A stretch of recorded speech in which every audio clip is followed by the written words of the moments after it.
America का Iran पर सबसे बड़ा हमला। रिपोर्ट के अनुसार अमेरिका ने एक ही रात में ईरान के कई शहरों पर बड़े बड़े हमले किए हैं। केशम द्वीप पर 7 जगह और सीरिक में 6 जगह और बंदर अब्बास पर 10 जगह को निशाना बनाया गया है। इनमें से मोबाइल और संचार टावर भी शामिल बताए जा रहे हैं। ईरान के सांसद अध्यक्ष मोहम्मद बकार ने कहा है कि अमेरिका ने दोनों देशों के बीच हुए समझौते की बड़ी बातों को तोड़ा है। उन्होंने आरोप लगाया है कि अमेरिका लगातार होर्मुज के मामले में दबाव बना रहा है, ईरान के तेल पर फिर से रोक लगा रहा है और इजराइल भी समझौते का पालन नहीं कर रहा है। दूसरी तरफ ईरान की IRGC ने दावा किया है कि उसने जवाबी कार्रवाई में 85 यानी कि 85 अमरीकी सैनिक ठिकानों को निशाना बनाया है। अमेरिका का जो बहरीन में एक मुख्यालय है और कुवैत का अली अल सेलिम एयरवेस और दक्षिणी ईरान के ऊपर उड़ रहे एक अमरीकी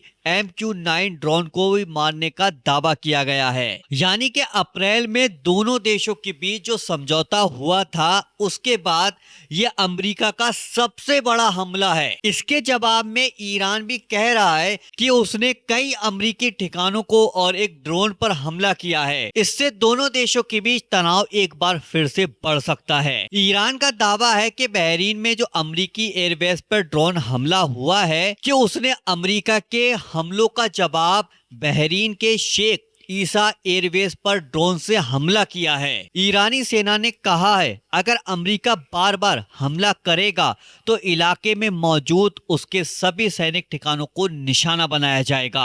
इसी दौरान बहरीन में दूसरी बार खतरे का सायरन भी बजाया गया। ईरान की IRGC ने दावा किया है कि उसने बहरीन और कुवैत में मौजूद 85 अमेरिका के सैनिक ठिकानों को निशाना बनाया है। हालांकि अभी तक इन दावों की पुष्टि नहीं हुई है। ईरान कह रहा है कि उसने अमेरिका के हमलों का जवाब देना शुरू कर दिया है और जो बहरीन में और कुवैत में जो अमेरिका के ठिकाने हैं उन पर ड्रोन भेजे हैं, लेकिन अभी तक इस खबर की पुष्टि नहीं हुई है कि ये बात सच है या झूठ है। अमेरिकी राष्ट्रपति के जो अपने लोग हैं ना, उन्होंने भी अमेरिका के ईरानी हमले पर सवाल उठाए हैं। अमेरिका द्वारा ईरान पर किए गए नए हमलों के बाद अब अमेरिकी राष्ट्रपति के जो पुराने दोस्त हैं वो भी नजर दिखाई दे रहे हैं। पूर्व रिपब्लिकन नेता मार्जोरी टेलर ग्रीन ने सवाल उठाया है कि अगर अमेरिका पहले ही कह चुका था कि उसने ईरान की सेना को कमजोर कर दिया है तो फिर दोबारा हमला क्यों किया। उन्होंने मजाकिया अंदाज में कहा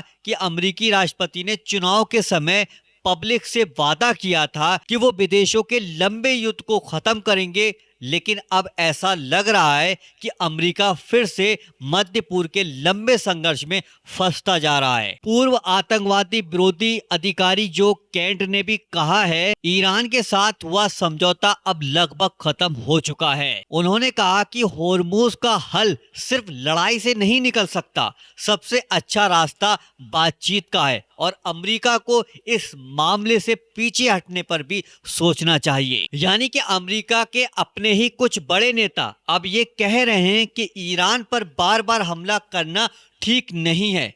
इनका मानना है कि इससे हालात और बिगड़ सकते हैं। उधर अली खामेनाई के जनाजे में उमड़ा सैलाब। इराक के पवित्र शहर नजफ में अली खामेनाई के जनाजे में शामिल होने के लिए बहुत बड़ी संख्या में लोग पहुंचे हैं। अभी तक किसी ने सही से संख्या नहीं बताई है, लेकिन वहां मौजूद लोगों का कहना है कि लाखों लोग जनाजे में शामिल हैं और दिन बढ़ने के साथ साथ भीड़ और बढ़ती जा रही है। जनाजा लगभग 6 किलोमीटर लंबे रास्ते से गुजरेगा और नजफ में यानी कि शिया मुसलमानों का बहुत बड़ा धार्मिक शहर माना जाता है।